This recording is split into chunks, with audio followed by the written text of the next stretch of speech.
आज हम पढ़ेंगे नात्सीवाद और हिटलर का उदय। ये देखो, हिटलर कहाँ का तानाशाह था। हिटलर जो था जर्मनी का तानाशाह था बच्चों। देखो, आपने यूरोप के देश देखे हैं ना। इसमें गुलाबी वाला कौन है? इंग्लैंड है। नीला फ्रांस है। हरा इटली है। ऑरेंज वाला ऑस्ट्रिया है। और कल आपने रूस से, पोलैंड से आगे यहाँ पे बहुत बड़ा हिस्सा रूस का पड़ता है। और जो ये ग्रे कलर का है ये है जर्मनी। तो आज हम ये कहानी पढ़ेंगे जर्मनी की। ठीक है। जर्मनी का तानाशाह था हिटलर, उसी की कहानी आज हम पढ़ रहे हैं। तो इस पाठ में सबसे पहले तो आप ये देखो कि प्रथम विश्व युद्ध कब हुआ। प्रथम विश्व युद्ध जो था बच्चों, ये हुआ था 1914 से 1918 ईस्वी तक। ठीक है। और द्वितीय विश्व युद्ध हुआ था 1939 से 1945 ईस्वी तक। और ये माना जाता है कि द्वितीय विश्व युद्ध हिटलर के कारण हुआ, हिटलर की तानाशाही के कारण। और जो लाखों करोड़ों लोग मरे उसके लिए हिटलर को जिम्मेदार माना जाता है। ठीक है। और अभी भी आपने देखा होगा कि कोई अगर बहुत सख्त मिजाज आदमी होता तो कहा जाता है, हिटलर हो क्या तुम तो हिटलर की तरह से तानाशाह हो, है ना। तो अब इसमें देखिए, जब युद्ध हुए थे, प्रथम विश्व युद्ध और द्वितीय विश्व युद्ध हुए थे, तो कुछ जो राष्ट्र थे वो कहलाए मित्र राष्ट्र। अब कौन कौन थे? देखो, मित्र राष्ट्र एक तो था ब्रिटेन, जो यहाँ पे गुलाबी रंग से दिखा रखा। देखो, इंग्लैंड भी जिसको हम कहते हैं, जहाँ के अंग्रेजों ने हमारे भारत को भी कई वर्षों तक गुलाम रखा। ठीक है। दूसरा है फ्रांस, नीले रंग वाला। तीसरा है रूस, जो मैंने बताया था कि बहुत बड़ा एशिया महाद्वीप के ऊपर तक भी फैला हुआ देश है। और चौथा, द्वितीय विश्व युद्ध में संयुक्त राज्य अमेरिका, उत्तरी अमेरिका का एक देश था संयुक्त राज्य अमेरिका, ये भी मिल गया था इस युद्ध में। तो ये सब तो कहलाए मित्र राष्ट्र। मुख्य था ब्रिटेन, फ्रांस, रूस और संयुक्त राज्य अमेरिका। और दूसरी ओर जो जर्मनी के साथी थे, जो जर्मनी के साथ युद्ध कर रहे थे, वो कहलाए गए धुरी या केंद्रीय शक्तियाँ। धुरी या केंद्रीय शक्तियाँ। तो कभी कभी एक नंबर का प्रश्न आ जाता है कि केंद्रीय शक्तियों में कौन कौन से देश थे। तो एक तो है जर्मनी, और उसके साथ जापान था, और इटली था पहले विश्व युद्ध में।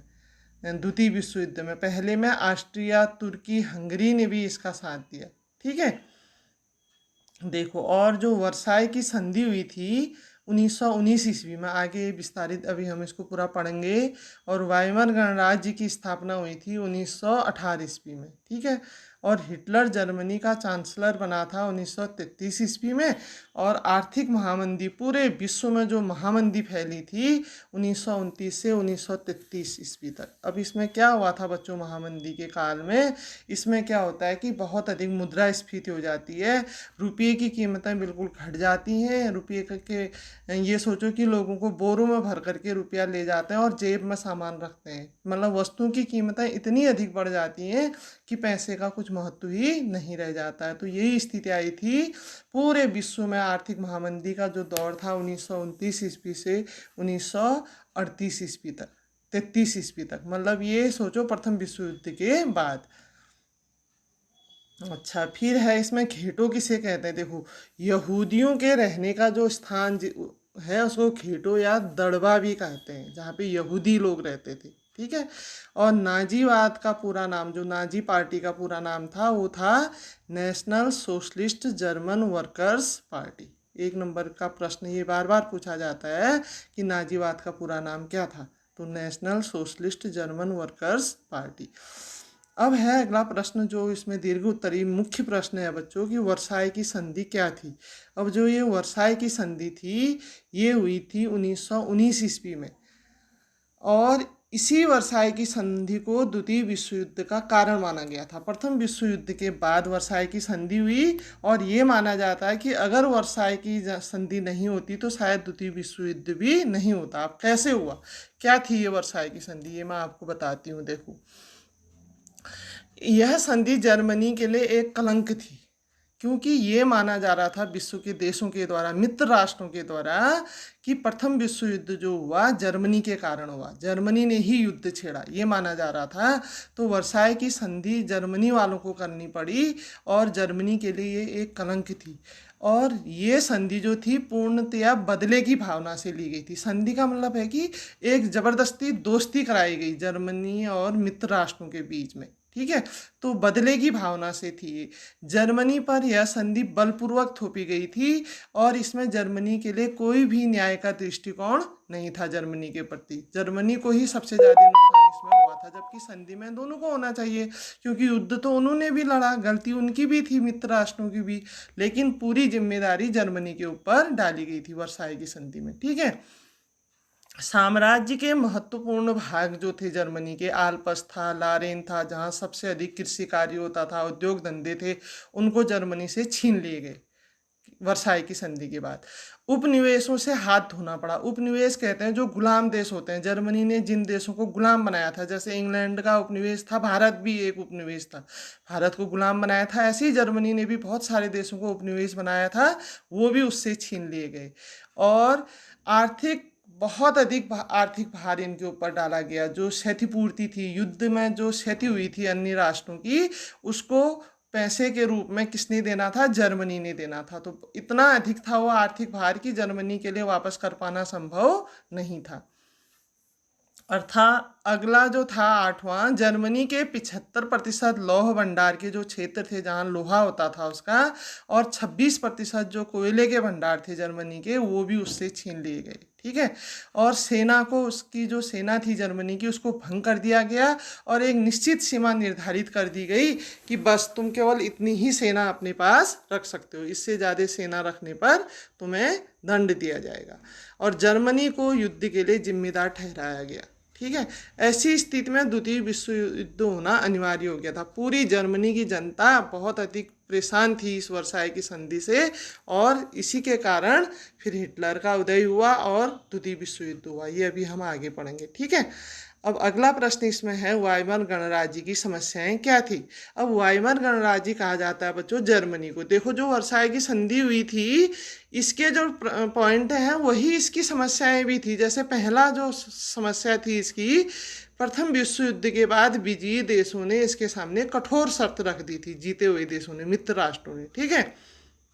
दूसरा था कि वर्साई की अपमानजनक संधि पर हस्ताक्षर करने पड़े थे। ये एक बहुत बड़ी समस्या थी वाइमर गणराज्य की, जबरदस्ती उसको वर्साई की संधि पर हस्ताक्षर करने पड़े थे।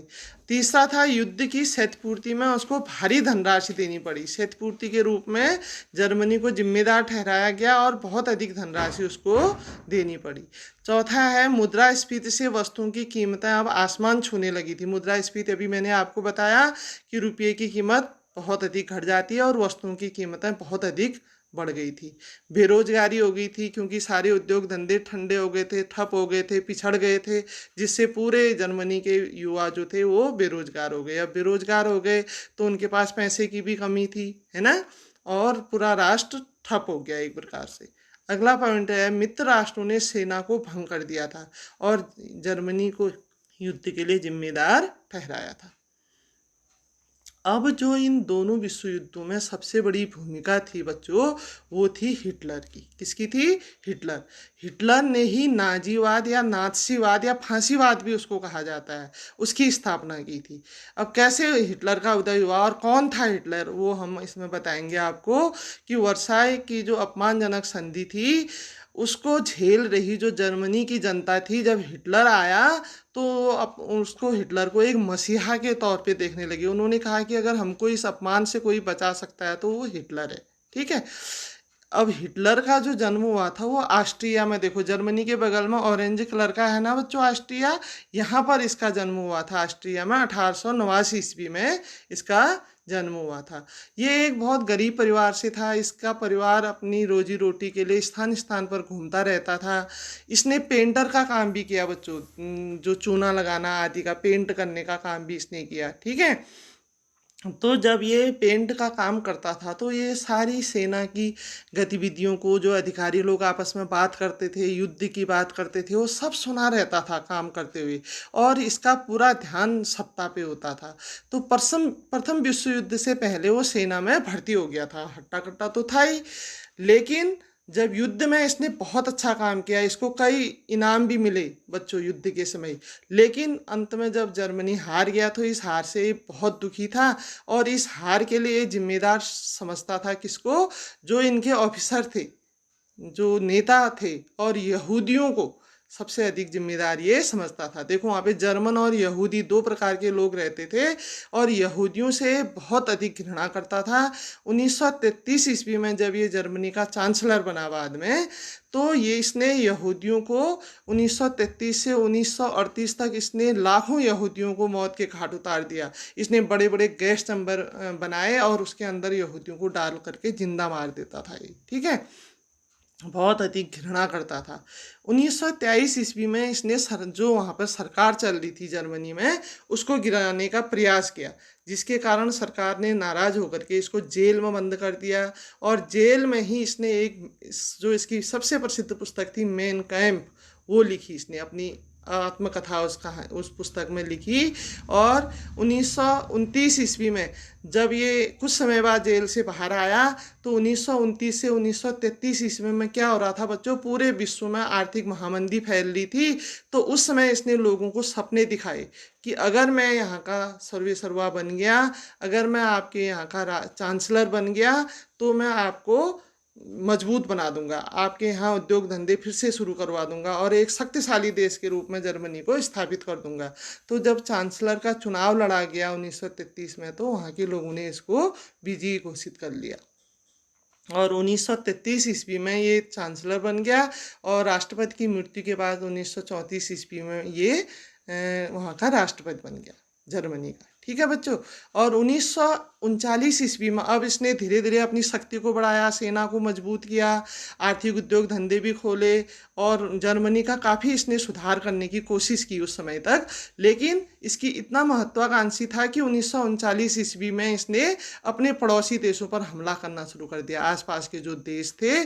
और ये ही उसकी सबसे भारी गलती थी कि पड़ोसी देशों से युद्ध करते हुए इतने में ही 1939 में, इसी के कारण ये माना जाता है कि द्वितीय विश्व युद्ध शुरू हो गया और पूरे विश्व में हजारों लाखों लोग इस युद्ध में, करोड़ों लोग मारे गए, जिसके लिए ये माना जाता है कि द्वितीय विश्व युद्ध हिटलर के कारण ही हुआ था, ठीक है।